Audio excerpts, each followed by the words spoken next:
এমন একটা বিষয় নিয়ে আলাপ করতে চাই, যে আলাপটা অনেকেই ভালোভাবে নেবেন না, কিন্তু দরকার।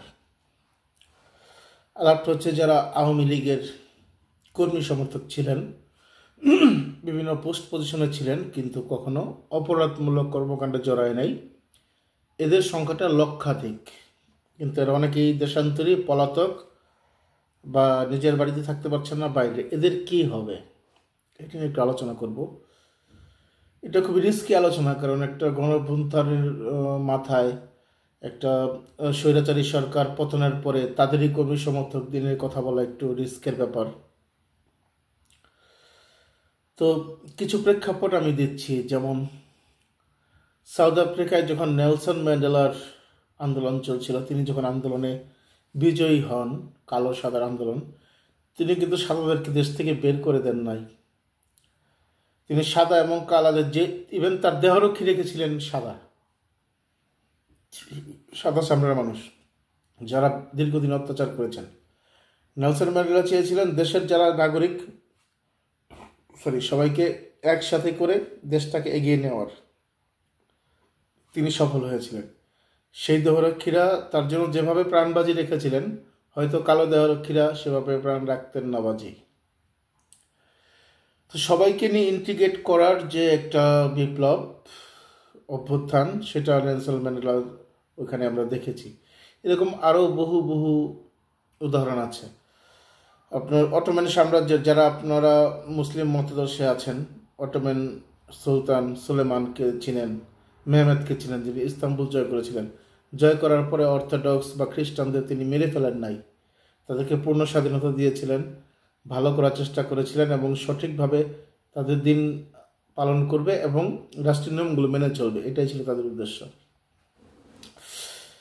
এই কথাটা আমি কেন বলছি, আমি একটু বলছি। তার আগে আপনারা আমাকে নিশ্চয়ই একই গেঞ্জিতে অনেকদিন দেখেন, টি শার্টে। আমি আসলে অনেক বেশি জামা কাপড় ইউজ করি না। যারা আমার পরিচিত তারা জানেন, আমি দুইটা করে জামা কিনি, সেটা রং ফেড হয়ে যাওয়ার পরে আবার জামা কিনি। অনেক বেশি জামা কাপড় আমি কিনি না, লাক্সারিয়াস জীবনটা আমার ভালো লাগে না। তাই একই জামায় দেখে আপনারা পুরনো ভিডিও মনে করবেন না, একসাথে দেখবেন। তো যে কথায় ফিরছিলাম, আওয়ামী লীগের একজন যুবলীগের জেলা পর্যায়ের নেতা, জেলা পর্যায়ের সম্পাদকীয় পোস্টে ছিলেন, গুরুত্বপূর্ণ। আমি তাকে চিনি দীর্ঘদিন ধরে, কিন্তু তিনি কখনোই কোনো দুর্নীতি করেন নাই, কোনো বিচার আচারে অন্যায্য কোনো কথা বলেন নাই, নিজে কোনো টাকা পয়সা করেন নাই, বরঞ্চ খরচ করেছেন। আরেকজন ছিল, সেও যুব লীগের কর্মী ছিল। সে রং টঙের কন্ট্রাক্টারি করতো, ছোটোখাটো, অল্প, মাসে 15-20 হাজার টাকা মতো একটা দুটো বিল্ডিংয়ের রং করে। যথারীতি তাকেও এলাকা ছাড়তে হয় অভ্যুত্থানের পরে। তার স্ত্রী আছে, 2টা সন্তান আছে। তার স্ত্রী আমাকে ফোন করেছে কয়েকবার, আমি কথা বলিনি, একবার কথা বলেছিলাম। উনি বলেছিলেন, ভাই, আপনাদের ভাই তো টুকটাক কাজ করে কোনো মতো চালাইতে পারতেন সংসারটা, এখন তো আমার 2টা বাচ্চা নিয়ে আমি কিছু চলতে পারতেছি না। একটা গার্মেন্টসে ছোট্ট চাকরি করে কোনো মাসে 12-13 হাজার, কোনো মাসে 16-17 হাজার টাকা পায়। আমার তো সংসার চলে না, আমার 2টা বাচ্চাও চলে না, যদি ওর জন্য কিছু করতে পারেন। আমি ওর জন্য কি করব আসলে, আমি তো নিজেই একজন সাংবাদিক এবং যা বেতন পাই তাতে আমি চলি। আমি ওর জন্য আসলে কী করবো? ওকে বললাম যে ও তো ট্যালেন্ট আছে, নিশ্চয়ই কিছু করতে পারবে, একটু ধৈর্য ধরো। তাহলে এই সংখ্যাটা কিন্তু একটা দুইটা না, লাখ লাখ দেশের ভিতরে এবং দেশের বাইরেও পালিয়ে গেছেন অনেকে ভয়ে, যে আওয়ামী লীগ নাই, দেশ নেত্রী আমাদের ছেড়ে পলাইছেন, আমাদের নেত্রী, এখন আমি কি করব। এই অবস্থায় প্রশ্ন আসে যে কলকাতাতে আছেন অনেক অনেক বাংলাদেশি যুবক, যারা কখনো অপরাধ করে নাই, যেটা ফৌজদারি মামলা তাদের বিরুদ্ধে নাই। তাদের পরিচয় ছিল তারা ছাত্রলীগ, যুবলীগ, স্বেচ্ছাসেবক লীগ বা আওয়ামী লীগের কোনো পদে ছিলেন। সো এরকম সংখ্যাটা অনেক বাড়ছে এখন। এদের সংখ্যা লক্ষাধিক, লাখ লাখ। এখন আপনি কি করবেন? হজরত মোহাম্মদ সাল্লাহ সাল্লাম যখন 3টা ইহুদি বসতিতে আক্রমণ করেছিলেন, সেই 1400 বছর আগে, 2টা বসতির লোকদেরকে তিনি আউট করে দিয়েছিলেন এলাকা থেকে, একটা বসতির সবাইকে হত্যা করেছিলেন। কিন্তু ওই প্রেক্ষাপট আর এই প্রেক্ষাপট তো এক না। এখানে যে আওয়ামী লীগের যে সদস্যরা আছে, তারা অনেকেই অপরাধ করে নাই এবং অনেকেই সরাসরি কখনোই ঢিলা বন্দুক গুলি নিয়ে আন্দোলনকারী বা বিএনপির বিরুদ্ধে মাঠে নামে নাই, তারা ছিল স্বচ্ছ। তাদের মহিমা গাওয়া আমার কাজ নয়। তারা কেউ হয়তো খুব ভালো লোক, আপনার আমারই ভাই বোন, হয়তো তারা ভালোই ছিল, কিন্তু যেই দলের সাথে তারা যুক্ত ছিল সেই দলের কর্মকাণ্ড ভালো ছিল না। আমি এই কথাগুলো বলছি কারণ বর্তমান বাংলাদেশে কথা বলার স্বাধীনতা আছে। ডক্টর মোহাম্মদ ইউনূসের বাংলাদেশে আমি বিশ্বাস করি যে কেউ যে কোনো মতামত দিতে পারে, সেটা গ্রহণ করা না করা আপনাদের ব্যাপার, কিন্তু মতামত দেওয়ার জন্য মব করা, কোনো সাংবাদিক হলে তার অফিসে গিয়ে তাকে চাকরিচ্যুত করা, এইগুলো আমরা দেখেছি। তো এগুলো করলে আপনারা করতে পারেন, কিন্তু মব করে আপনারা কতটা সুবিধা করতে পারবেন সেটা নিয়ে একটু সন্দেহ আছে। কিন্তু তাই বলে আমি ওদের জন্য এভাবে কথা বলছি না, আমি কথা বলছি দেশের একজন নাগরিক হিসাবে, যেখানে আমার মত প্রকাশের স্বাধীনতা আছে। আমি আমার ইউটিউব চ্যানেলে আমি বলবো কথা, আমার কথা কারো ভালো না লাগতে পারে, লাগতেও পারে। তাহলে এই যে লাখ লাখ যুবক, তারা তো দেশের জনশক্তি। কেউ ইঞ্জিনিয়ার, কেউ ডাক্তার, কেউ রঙের কন্ট্রাক্টর, কেউ রঙের মিস্ত্রি। এদের তো আমাদের দরকার আছে, আমাদের দেশকে পুনর্গঠনে দরকার আছে। খুবই দুর্ভাগ্যজনকভাবে দেখেছি আমি শিবির কর্মীদের, যে ছাত্রলীগের, যুবলীগের যারা নিকৃষ্টতম কর্মী, অস্ত্রবাজি চাঁদাবাজি ছিল যাদের পেশা, তাদেরকে নিয়ে একসাথে ঘুরছেন, মানে সমাজে ইন্টিগ্রেট করাচ্ছেন। কিন্তু তাদের কথা আমি বলছি না যারা অপরাধের সাথে সরাসরি জড়িত, কিন্তু যাদের কোনো অপরাধ নাই তাদের কথা বলছি। তাদের এই দেশের মাটিতে ইন্টিগ্রেটেড হওয়ার সুযোগ আছে, অধিকার আছে। সর্ববৃহৎ দল বিএনপি যদি কোনো ক্লিন ইমেজের লোককে দেখে, তার দলীয় পরিচয় তার দেখার দরকার নাই, তাকে তার দলে নেওয়ার সুযোগ আছে। এই লাখ লাখ আওয়ামী লীগের এবং তার অঙ্গ সংগঠনের কর্মীরা যদি এনসিপি, জামায়াত ইসলাম, বিভিন্ন দলের সাথে যুক্ত হয়ে একত্রিত হয়ে যায় এবং একটা অগণতান্ত্রিক ভুল পথে পরিচালিত হয়, নির্বাচন চাই না, গণতন্ত্র চাই না পরিচালিত হয়, তাহলে এটা বৃহৎ দল হিসেবে বিএনপির জন্য একটু সমস্যা হয়। বরঞ্চ বিএনপির জন্য সুবিধা হয় যাদের ইমেজটা পরিষ্কার, যে কোনো অপরাধ করে নাই। আপনি তো অপরাধের বিচার করবেন, অপরাধের বিচার করবেন। অনেক জ্ঞানী ব্যক্তিরা বলছে পাপীকে নয় পাপকে ঘৃণা করুন, মানে অপরাধীকে নয় অপরাধকে ঘৃণা করুন। আমি ধরলাম যে পাপকেও ঘৃণা করেন, পাপীকেও ঘৃণা করেন। যারা পাপী না কিন্তু পাপীদের দলের সদস্য, যারা সুন্দর একটা জীবন আছে, যার স্ত্রী আছে, সন্তান আছে, বাবা মা আছে, যার পরিবারের একটা স্ট্যাবিলিটি আছে, এলাকায় একটা গ্রহণযোগ্যতা আছে, শুধুমাত্র একটা দলের সদস্য ছিল বলে যিনি আজকে নিজের এলাকার বাইরে, দেশের বাইরে, তাদের যদি আমরা ইন্টিগ্রেট না করি, তাদের স্কিলগুলোকে যদি আমরা না নেই, আমরা কিভাবে সামনে এগিয়ে যাব? আমরা একটা আন্দোলন করলাম, একটা জনগোষ্ঠীকে পুরো এলিমিনেট করে দেবো, আপনি কি হত্যা করবেন? আপনি জেলে পাঠাবেন? যে কোনো অপরাধ করে নাই, যার বিরুদ্ধে কোনো মামলা নাই, তাকে আপনি কিভাবে জেলে পাঠাবেন, কিভাবে হত্যা করবেন? সে আর একজন সাধারণ নাগরিকের মধ্যে কোনো পার্থক্য নাই, কারণ সে যদিও একটা দলীয় নেতা ছিল, কর্মী ছিল, কখনোই সে অপরাধ করে নাই। এই আওয়ামী লীগের এই কর্মীদের, এই নেতাদের কি হবে?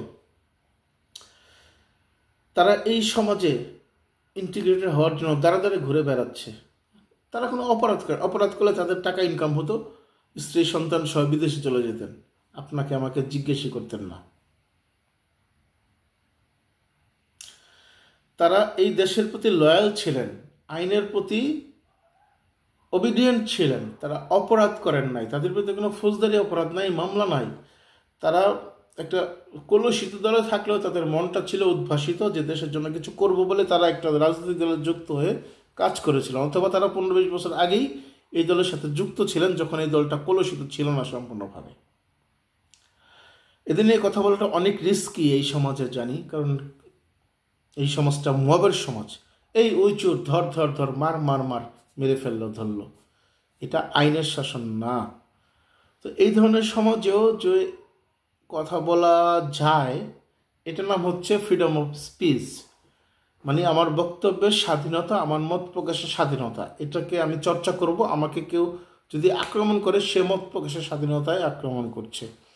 সারা বিশ্ব এবং সাংবাদিক সমাজ এভাবেই দেখে যে আপনি আপনার মত প্রকাশ করেন, আমি আমার মত প্রকাশ করি। আমার মতটা যদি গ্রহণযোগ্য না হয়, আপনার যদি মনে হয় যে না, যে অপরাধ করে নাই, যে ইনোসেন্ট, বা যে সমাজের জন্য কিছু ভালো করেছিল, তাকেও আপনারা হত্যা করতে চান, জেলে দিতে চান, বলতে পারেন, সেটা আপনার মতের বিষয়। কিন্তু আমার মতামতটা হচ্ছে যে তাদের জন্য কি হবে, নিশ্চয়ই আমাদের সমাজের কিছু করার আছে তাদের জন্য। রাজনৈতিক দলগুলোর কিছু দায়িত্ব আছে এখানে। আমি মনে করি যে বিএনপি একটা বড় রাজনৈতিক দল হিসাবে প্রত্যেকটা ওয়ার্ডে, ইউনিয়নে, থানায়, জেলায় যারা অপরাধ করে নেয় তাদেরকে প্রয়োজনে নিজেদের দলে ইন্টিগ্রেট করা, আর যদি ইন্টিগ্রেট না করে তাহলে হচ্ছে তাদেরকে স্বাধীনভাবে বসবাস করার সুযোগ দেওয়া। শুধুমাত্র ওই দলটা করেছিল বলেই তাকে আপনি দেশান্তরী করতে পারেন না, তাহলে আপনি 1 কোটি 2 কোটি 3 কোটি লোককে দেশান্তরী করতে হবে। এটা খুবই অবাস্তব। জাতীয় ঐক্যের কথা বলছি আমরা, সবার সমান অধিকারের কথা বলছি। হ্যাঁ, আইন ফ্রি। কেউ কারো জমি দখল করলে বিচার হবে, কেউ কাউকে মারলে, চাঁদাবাজি করলে বিচার হবে, কেউ কিছুই না করলে তার বিচার আপনি কিভাবে করবেন? তার রাজনৈতিক অধিকারটা ক্ষুণ্ণ করতে পারেন যে সে আওয়ামী লীগ হিসাবে রাজনীতি করতে পারবে না, কারণ আওয়ামী লীগ এখন সরকারিভাবে নিষিদ্ধ। হ্যাঁ, খুবই সুন্দর, তার দরকারই নেই আওয়ামী লীগের সাথে রাজনীতি করার। সে হয়তো বুঝতে পেরেছে যে সে এতদিনে যেই ভুলটা করেছিল এই দলের ব্যানারে থেকে, সেটা তার উচিত হয় নাই। সে মুক্তিযুদ্ধের চেতনা বলেন বা বিভিন্ন ইস্যুতে বলেন আকৃষ্ট হয়েছিল দলটার প্রতি, কিন্তু ঢুকে দেখেছেন যে এই দলটা আসলে চাঁদাবাজি করে, মানুষ খুন করে, আয়না ঘরে পাঠায়, অত্যাচার করে, ফ্যাসিস্ট মাফিয়া দল। সেই দলের সাথে যখন সে থাকতে না চাইবে, সে তো আশীর্বাদ হবে সমাজের জন্য যে সে নিজে বুঝতে পেরেছে। কিন্তু আগে বুঝতে পারলে ভালো হতো, পরে বুঝতে পারলেও কি তার ক্ষমা নাই? কিন্তু যদি আপনি আমার দেশের মানুষ ভাবেন তাকে এবং তার অপরাধ না থাকে, তাহলে এই সমাজে তার ইন্টিগ্রেট হওয়ার সুযোগ আছে। বিরোধিতা করে করে এনসিপি এবং জামায়াত তাদের সাথে ঘুরছে, তাদেরকে নিয়ে ইন্টিগ্রেট করছে। বিএনপিরও তাদের ইন্টিগ্রেট করার সুযোগ আছে, যদি করে বিএনপি শক্তিশালী হয়তো হবে মাঠ পর্যায়ে। কিন্তু আমি রাজনৈতিক দলগুলোর মধ্যে ঢুকতে চাচ্ছি না। শুধু সমাজের একজন মানুষ হিসাবে, তারা সমাজে একজন মানুষ হিসাবে থাকতে পারবে কিনা যদি রাজনীতি নাও করে, জামাত না করে, এখন বিএনপি না করে, এনসিপি না করে, তাদের কোনো ফৌজদারি মামলা নাই, তাদের বিরুদ্ধে সিভিল মামলা নাই, জমি দখল নাই, চাঁদাবাজি নাই, তাহলে তারা কেন তাদের স্ত্রী সন্তানদের সাথে থাকতে পারবে না পরিবারে? আমার ভিতরে খুব এই বিষয়টাও যা কি বলেন না কেন খুব উতাল দিচ্ছিল যে তারা অনেকেই কোনো অপরাধ করে না কিন্তু থাকতে পারছে না, আসতে পারছে না ভয়ে। হয়তো বা আসলে তাদেরকে মেরে কেউ ক্রেডিট নেবে যে আমি ফ্যাসিস্টকে প্রহার করেছি, মেরেছি। সো এই ভয়টা থেকে তাদেরকে মুক্তি কে দিবে? তারা আমাদের জনগণ, এবং তারা অপরাধী না, কোনো অপরাধ করে নাই। একটা অপরাধ করেছে, একটা দলকে সাপোর্ট করেছিল। তারা যদি তাদের ভুলটা বুঝতে পারে, রাজনীতির সাথে থাকুক, গণতন্ত্রের পক্ষের শক্তিগুলোর সাথে, অথবা রাজনীতির সাথে না থাকুক, তাদের ইন্টিগ্রেশনের পথটা কী হবে আমাদের একটু খুঁজে বের করতে হবে। আমি তাদের জন্য বলছি এই কারণে যে আমি কোনো অপরাধের জন্য বলছি না। তারা পালিয়ে আছে, কেউ পশ্চিমবঙ্গে, কেউ নিজের জেলা ছেড়ে অন্য জেলায়। কিন্তু যদি কেউ অপরাধ না করে থাকে ভাই, কেউ কাউকে ব্যক্তিগতভাবে ক্ষতিগ্রস্ত না করে থাকে, তার তো সমাজে ফিরে আসতে সমস্যা নেই। ফিরে আসলে তার কাছে টাকা দাবি করবেন, তার পরিবারকে জিম্মি করবেন, তাকে জিম্মি করবেন, এগুলো বরঞ্চ একটা অন্যায় হয়ে যাচ্ছে নাকি? এইরকম অন্যায়ের জন্য কি আমরা এই আন্দোলনটাতে ছিলাম? মনে হয় না। সুতরাং এই বাঙালি, আমরা বাংলাদেশি, অপরাধী ব্যতীত অপর সবাইকে সঠিক পথে আসার সুযোগ আমরা দিই। নবী, খেলাফতে রাশিদিন এবং সবাইকে দেখেন, সকলের জীবন আদর্শে দেখবেন যে অনেক বড় বড় ডাকাত, সন্ত্রাসীরাও আউলিয়া হয়েছে নিজের ভুল বুঝতে পেরে। আর যারা এরকম ভুল করে নাই, ডাকাত ছিল না, সন্ত্রাসী করে নাই, তারা কেন ফিরতে পারবে না? তাদের দিকটি একটু মানবিকভাবে ভাবুন। অনেক রিস্ক না আসলে। আমি নিজেও এত ঘৃণা করি আওয়ামী লীগকে, এত ঘৃণা করি যে তাদের কোনো কর্মীকে নিয়ে কথা বলতে আমি চাচ্ছিলাম না। কিন্তু পরিস্থিতি বিবেচনায় দেখলাম যে এরা তো আমাদেরই ভাই, আমাদেরই মানুষ, অপরাধ করে নাই। অপরাধ করলে তার শাস্তি হতো। তো ওদের তো একটা জায়গা থাকা দরকার, মিশে যাওয়ার ক্ষমতা, অধিকার ওদের আছে। একটু ভাবুন এবং বলুন যে আসলে মানে সবাইকে নিয়ে চলতে না পারলে 2-3 কোটি লোককে বাদ দিলে আমরা কত দূর আগাতে পারবো? যারা নিরপরাধ তাদের নিয়ে